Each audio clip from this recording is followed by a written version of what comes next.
বন্দে পুরুষোত্তম, বন্দে পুরুষোত্তম। আমার জীবনের ঈশ্বর পরম প্রেমময় দয়াল শ্রী শ্রী ঠাকুর অনুকূল চন্দ্র চরণ কমলে আমার শতকোটি প্রণাম জানাই। পরমাধ্যায় লক্ষ্মী স্বরূপিণী শ্রী শ্রী বড়মার চরণ কমলে আমার শতকোটি প্রণাম জানাই। পরম পূজ্যপাদ শ্রী শ্রী বদ্দার চরণ কমলে আমার শতকোটি প্রণাম জানাই। আচার্যদেব শ্রী শ্রী দাদার চরণ কমলে আমার শতকোটি প্রণাম জানাই। ঠাকুর বাড়ির সকলের চরণেই আমার শতকোটি প্রণাম জানাই।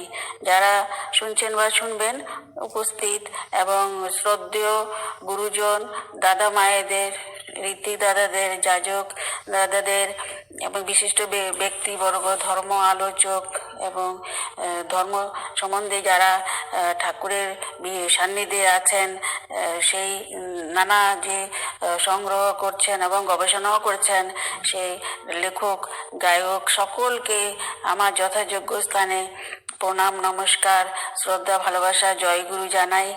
আমি বিভিন্ন ওয়েবসাইটের মাধ্যমে এবং আলোচনা পত্রিকা এবং সকল ছড়া বাণী বা যেসব নেটের মাধ্যমে শুনছি, সেইগুলোই আমি নতুন নতুন কথা জানতে পারছি এবং সেইগুলো আমার নিজের জীবনে সংগৃহীত হচ্ছে।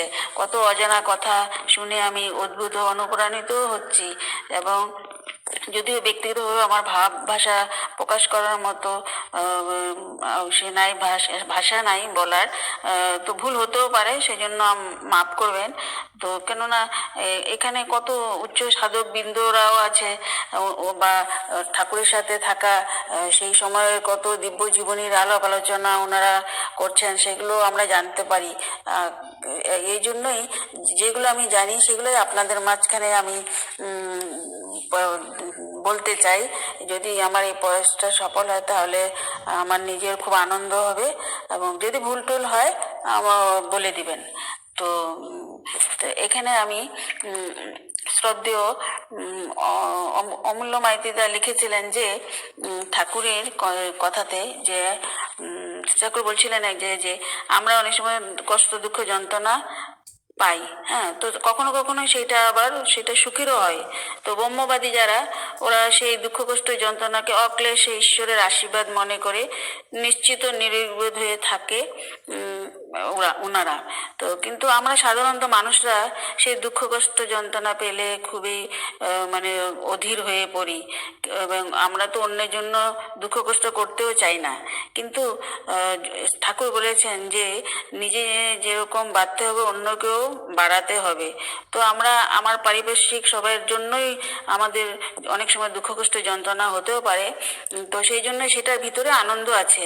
আমার পাশের বাড়ি হয়তো কারো হসপিটালে নিতে হবে বা কষ্ট হচ্ছে বা ওদের খাওয়া দাওয়ার কষ্ট হচ্ছে, আমার হয়তো একটু কষ্ট হতে পারে তাকে সাহায্য করতে, পয়সার বা রাত্রের অনেক আমার নিজে ঘুম নিদ্রা ত্যাগ করে ওকে হসপিটালে নিতে হবে, কিন্তু যখন ও ভালো হয়ে আসবে তখন একটা মনে আনন্দ লাগবে।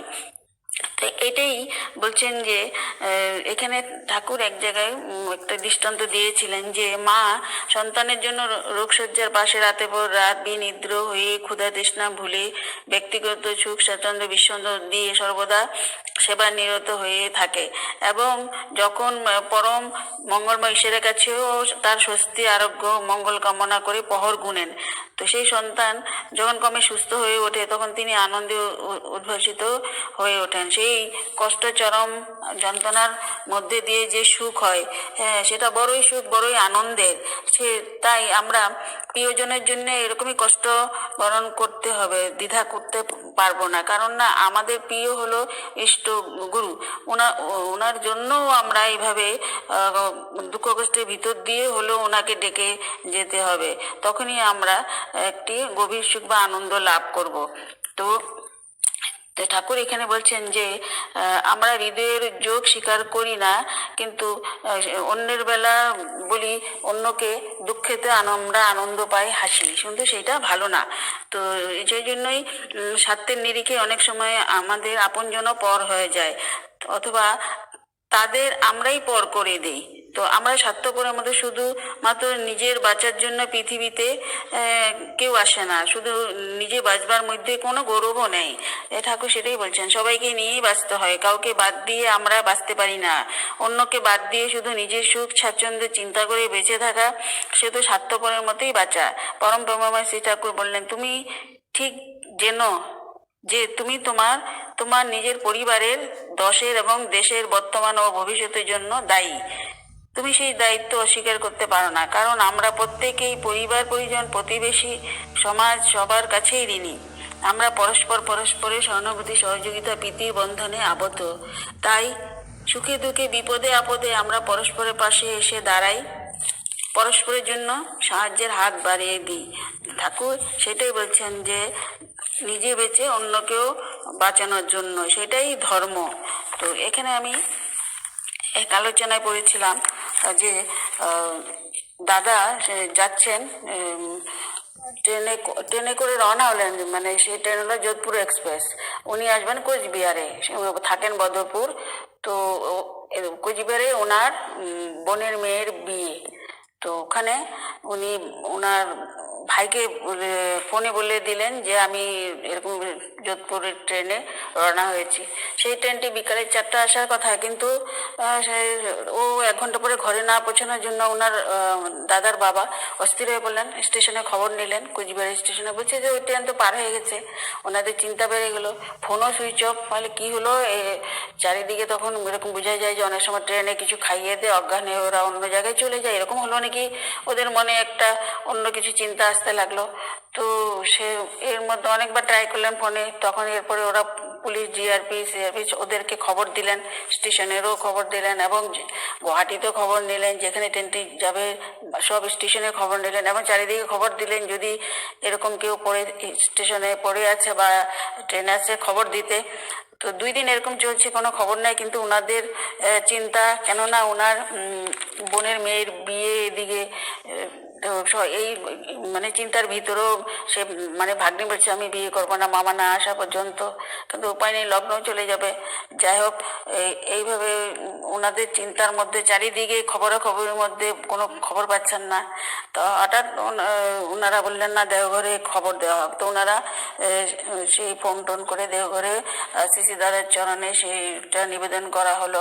তো বললেন যে আছে, এসে যাবে, এরকম বললো দেওঘর থেকে সিসি দাদা।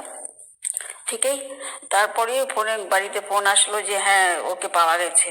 তো এদিকে সেই ছেলেটি যখন বদরপুর হয়ে ও বাসে করে শিলংয়ে গুয়াহাটিতে এসে ট্রেন ধরলো, তখন সে কামরূপ এক্সপ্রেস চলে গেছে, যোধপুরে ধরেছিল। তো তখন ওঠার সময় একটি ছেলের সাথে আলাপ হয়। সে মিথ্যা কথা, মানে ওর সাথে আলাপ হওয়াতে যখন ও বললো যে সৎসঙ্গী, সেও মিথ্যা কথা বললো যে হ্যাঁ আমার দাদা দীক্ষা নিয়েছে, আমিও নিব, সেই জন্য আমি ফালাকাটা যাচ্ছি। তো আমি সংক্ষেপে ঘটনাগুলো বলছি, অনেক বড় হয়ে যাবে। তো ছেলেটির সাথে সেও ট্রেনের টিকিট কেটে উঠলো। তো ফোনেও সেই সময় সে জানিয়েছিল ঘরে যে বেশি মানে ট্রেনে মানুষ নাই, কয়েকজন, সবাই শুয়ে পড়ছে। তো ও এরকমই শুয়ে পড়েছিল, বলছে যে আমি রঙ্গিয়া পর্যন্ত ঠিকই ছিলাম, তারপর থেকে আমি বলতে পারি না। তো আমি যখন আমার জ্ঞান ফিরলো, আমি দেখলাম ছোট ভাঙা মানে 3 ছাড়া এরকম একটা স্টেশনে শুয়ে আছি। আস্তে আস্তে চোখ মানে খুললো 2 দিন পরে। শরীরটা একদম দুর্বল হয়ে গেছে, কিছু নেই, মাথা নিচে ব্যাগ ছিল সেটাও নাই। তো ভাবলাম যে আমার সব এসে চুরি হয়ে গেছে, ওই নিয়ে গেছে। তো আমার তো ঋত্বিক পাঞ্জা ছিল, আমার এখন তো অনেক, আমি আর দীক্ষা দিতে প্রবলেম হবে। যাই হোক, তো ও কি করবে, আস্তে আস্তে উঠে পকেটে যে সেই পয়সা ছিল স্টিভিতে করে, তো সস্তানেরই সে ব্রত করে ও খবর নিল, আস্তে আস্তে জিজ্ঞাসা করলো। তো শরীরও দুর্বল, বললো তোমার যে এরকম কোচবিহার বা আলিপুর যাওয়ার ট্রেন, বলছে যে এই লোকাল ট্রেনটা যাবে বলছে। তো ও চেষ্টা করলো উঠতে, কিন্তু লোকাল ট্রেন মানে সেই ওখানে ইলেকট্রিক ট্রেন নয়, এমনি লোকাল ট্রেন যে যায় সেটা। তো উঠতে পারলো না, তখন না পারাতে তো আবার শুয়ে পড়লো বেঞ্চিতে। বেঞ্চে পড়লো যখন, তখন আবার একটা ট্রেনের শব্দ শোনাতে আরেকজনে জিজ্ঞেস করলো, হ্যাঁ এটা যাবেই। তো আস্তে আস্তে ওখানে ওঠার চেষ্টা করলো। তখন মনে হলো তখন অন্ধকার বিকাল হয়ে গেছে। তো মনে হলো কে যেন ওকে ঠেলে উঠিয়ে দিচ্ছে। তো উঠলো ট্রেনে, ট্রেনে শুয়ে পড়লো। ট্রেন যখন থামলো তো বললো বললো যে এখন গাড়ি খালি করতে লাগবে, কেন এখানে সেটা স্টেশন ছিল মালবাজার। তো সে বললো যে আরে আমি আলিপুর যেতে চাইছি।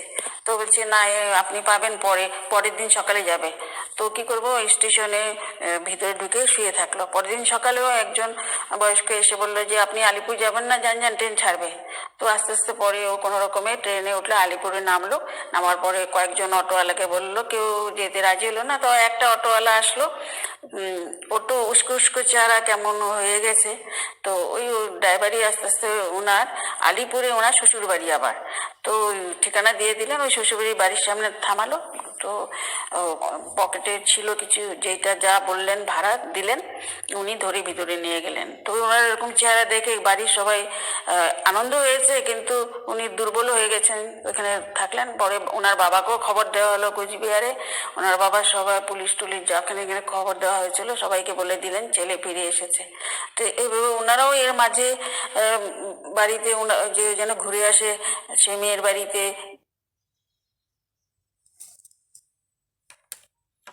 প্রসঙ্গ দিয়েছিলেন ওনার জন্য যেন ফিরে আসে। তো যাই হোক, উনি এইভাবে ঠাকুরের নামে ফিরে আসলেন। জয় গুরু, সবাই ভালো থাকুন। জয় গুরু।